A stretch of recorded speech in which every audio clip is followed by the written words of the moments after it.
Hi, my name is Katie, and I am sitting here with Cindy Robbins.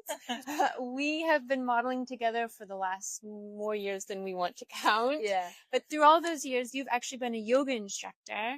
And I just wanted to sit down and talk with you about how you came to be a yoga instructor, where you are in your journey, and how it all came to be. Okay. Yeah. So I started teaching in 2002, and the reason it came about is I've been on a modeling job, and I really have always enjoyed my modeling. I'm really very grateful. But I just remember being on set one day and just thinking, oh God, I was just going through the moves, but not really anything was going on up here. And I just thought I really need to be doing something else. And then I had this really lovely teacher just at the local leisure centre, and he was just so fantastic. And I really enjoyed the yoga that he taught. And I kept thinking, oh, maybe maybe I should be teaching yoga. But then I got a job in the Bahamas. And there was this Shivananda center literally 5 minutes from my hotel, just walking down the beach. I found it. And so every time we finished shooting during the day, I would go and do a class. And then I came back and I was like, oh my God. And I was talking to my teacher and saying, it was just this great place, and it was the same routine that you do. He goes, yeah, that's the people that I used to do the yoga with, did my teacher training with. So then I thought, right, I need to do teacher training. But at that point, they only did it in India. So it took a few years. And then luckily for me, they decided to do a teacher training in England, in Devon, or no, actually Dorset. And it was better for me to be doing it in England, only because my kids were really little. My youngest was only 3, and I just thought I can't travel to India and be there for a month doing Yeah. teacher training. Yeah. So that's kind of So how it started. was it that you chose this type of practice for yoga, or was it that it happened to be? And I feel like it sort of chose me because at that time I really enjoyed the teacher that I was working with in London. But then I feel that the style of yoga at that point was exactly what I needed, because it's incredibly spiritual. It's very physical. It's actually a lot faster than the yoga that I teach now.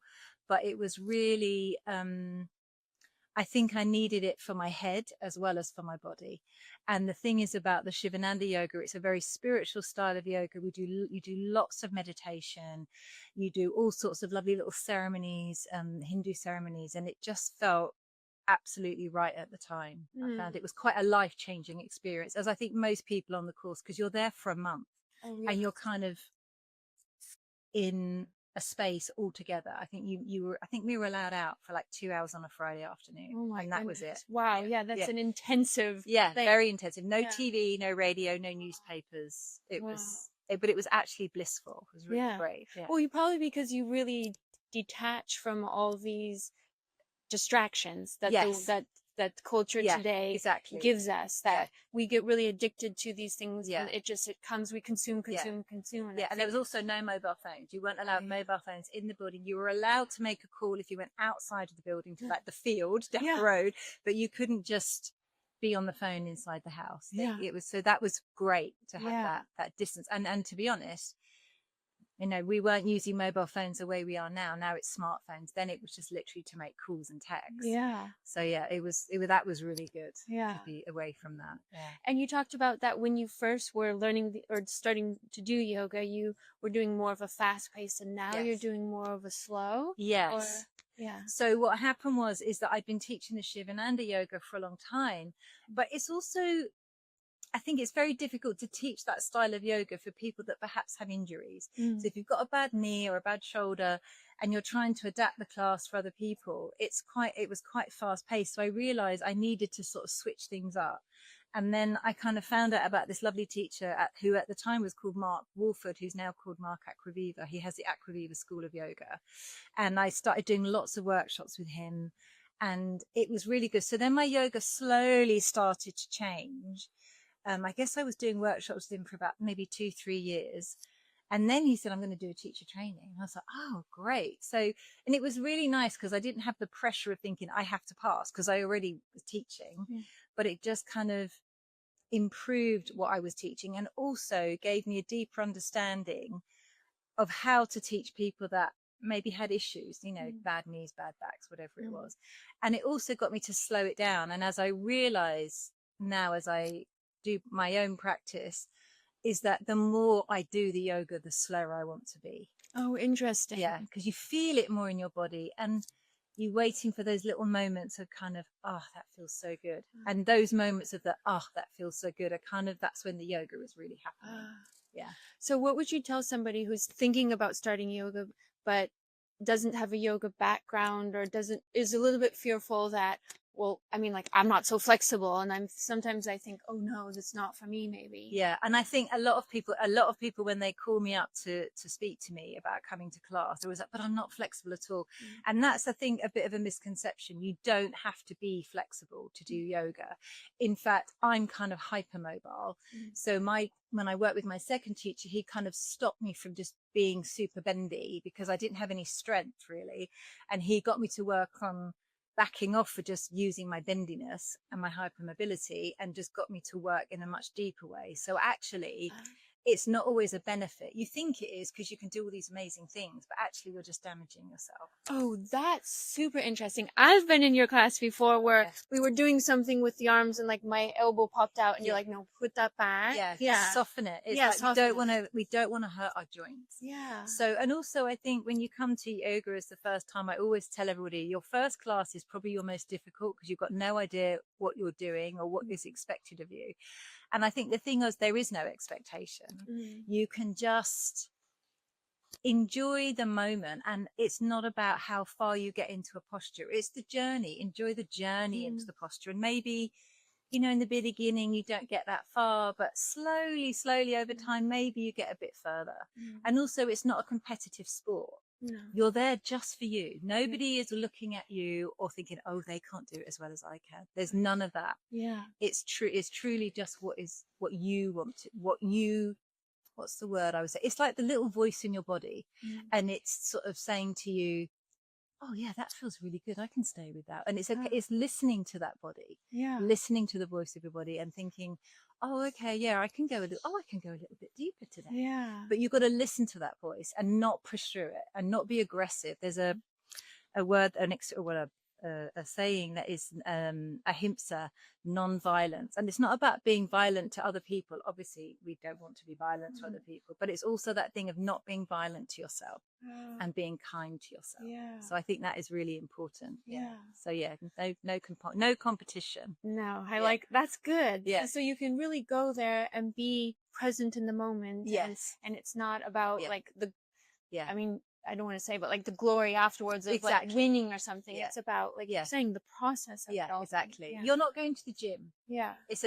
And that's the thing. You're not going to the gym. You're not trying to pump and get, you know, and you will become very fit, and maybe you will even become more flexible, but it's a very gentle way of doing it. It doesn't have to be fast and furious. And I know there's a lot of like my background is Shivananda yoga, which was much faster, but I feel stronger doing a slower style of yoga than I ever did with Shivananda, and less injuries as well.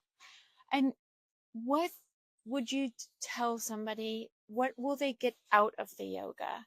Like, I know, like, what would you say? Well, I think initially I would say peace of mind. So if you're very stressed or you have anxiety or anything like that, and we do live in a very stressful world, and a lot of people that come to me just always say, I'm so anxious. I've got such high anxiety. Yeah. And so I think if you can, and that's not to say that that's easy to have peace of mind, actually, because our minds are always going busy.